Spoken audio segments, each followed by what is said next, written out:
Welcome to School at Home.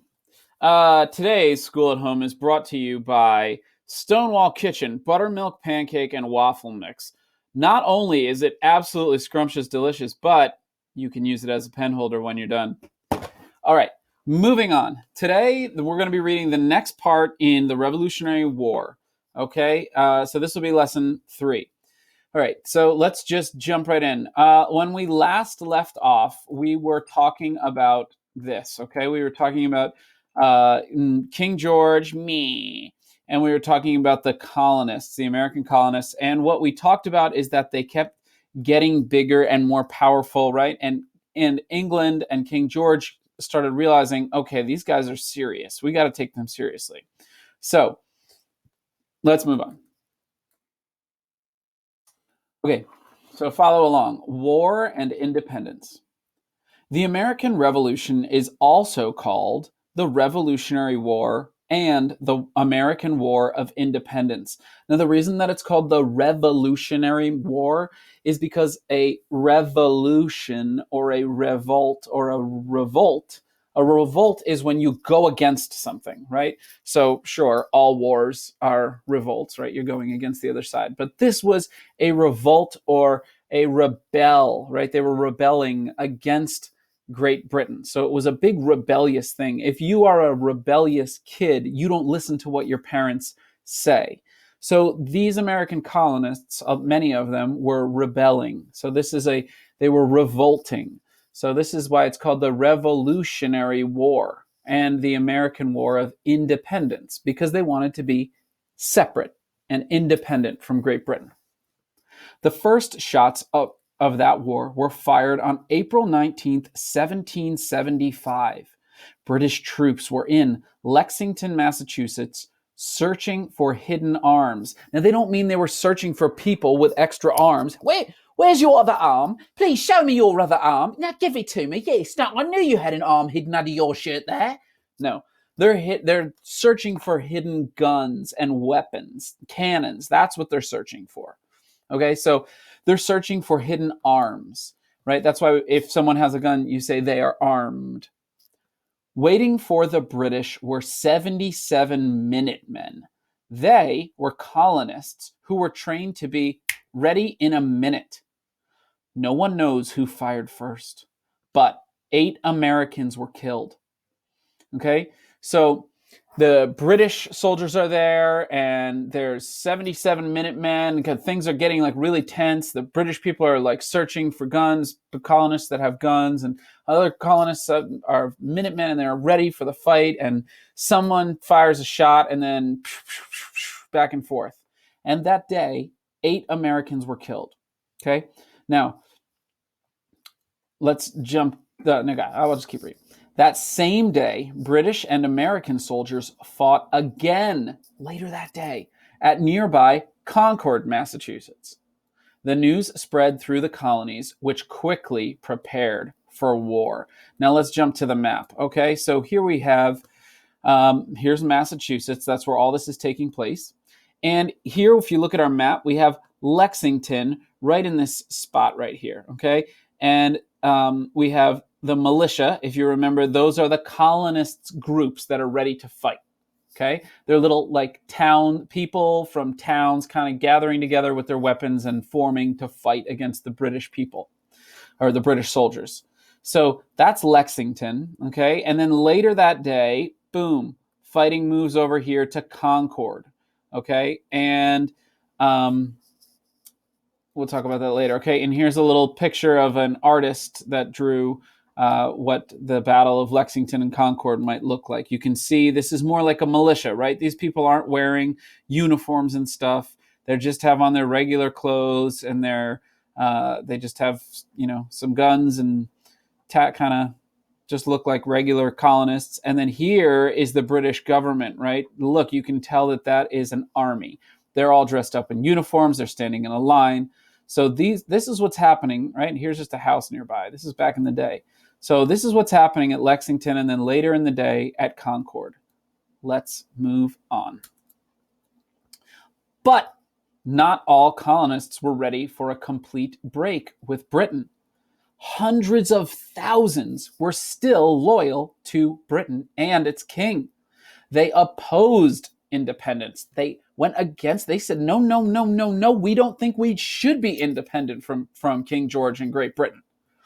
These people were known as loyalists or Tories. Okay, they were loyalists because they were loyal to King George. They were like a loyal friend, right? They're not going to turn against him. Hundreds of thousands of other colonists were neutral. They just kind of were like, I don't really know what to think. I mean, they were not sure if they wanted a complete break with Britain. So let's just jump here. Now, in our next slide, we have the loyalists, right? These are the people who think, yeah, King George, no, we're staying with King George. We don't want to fight. Okay, a loyalist is a person who's living in the 13 colonies but is on King George's side. They are loyal to King George. Yay, England! I'm loyal to King George. Now, on the other side, you had these people who were fighting, living in the colonies and fighting against King George and the British government. These people are the patriots. Yay, 13 colonies! Boo, King George! Okay, loyalists and patriots. Both people who lived in the 13 colonies. Some people sided with the king. Some people hated the king and wanted to fight against him. This is really important. We're going to talk about this a little bit more. But so this is what you have going on here, right? You have patriots and loyalists here living in the 13 colonies, which is really confusing, right? Because if you're a patriot and you want to fight against King George, right? Hey, here I am. I'm a patriot. I'm going to fight against the British Army. Ha ha. And you have a next door neighbor who is a loyalist or a family member who's a loyalist. That can be really hard, right? Because you both are living there or you're both in the same family and you both feel differently. Some of you are on the side of, hey, let's fight against Great Britain. And some of you are on the side of, no, let's side with Great Britain and we're going to fight against you. Like, and this really happened. Like, people in the same family were like, hey, no, I disagree with you, right? It's just kind of like now, right? Some people in the same family think, yes, I think this person should be president. And in the same family, another person says, no, this person should not be president. Let's move on. The question of independence was finally decided at the Second Continental Congress meeting. That Congress meeting began in Philadelphia on May 1775, the month after fighting started. Fighting starts in April, these two battles, right? And then in May, everybody from 13 colonies, representatives from each colony, gather in Philadelphia to talk and decide what should we do. At first, the delegates, or everyone who was meeting from each colony, were just as divided as the rest of the colonists. Well, I think we should do that. Well, I don't know about that. I think we should do this. But what if we do this? And then what about, I think we should do that. They debated the issue for more than a year. Okay, so these two battles happen. Then in May, they meet. Now, they're meeting for a year long. And while they're meeting, there's not really any other battles happening. There's a lot of tension. There's still British soldiers living here in the 13 colonies. The colonists still have to let British soldiers stay in their homes because of the Quartering Act, which is like, imagine you're a colonist who hates King George in Great Britain and you're forced to let a British soldier stay in your house and sleep there and you have to feed them and forget about it. Okay, so for more than a year, they have this meeting. Finally, the delegates or the people who were meeting from each colony adopted the Declaration of Independence on July 4th, 1776. So over a year later, right? They started in May of 1775 and now many months, July 4th, 1776. Woohoo! They declare independence. It declared that the 13 colonies were free and independent states. Okay, so here's our Second Continental Congress. They met down here in Philadelphia, Pennsylvania. So here was our fighting up here in Lexington and Concord. Everybody from the 13 colonies comes and meets in Pennsylvania. They meet for a year long. Here's Ben Franklin. I don't know, maybe that's John Adams. They all look kind of funny. And they're all meeting to decide what to do, and they decide freedom! Okay? The Congress decided to create a continental army. Now, before this, they didn't have a real army. They just had these militias, these groups of people, right, that we saw in that picture. Just regular old clothes and guns fighting. They weren't trained. They were just like, okay, we see a person we don't like, we're supposed to fight against them. They didn't have any training. Nobody was leading them, right? So now the Congress says, we are not only declaring our independence from Great Britain, but we are creating an army. Watch out, King G.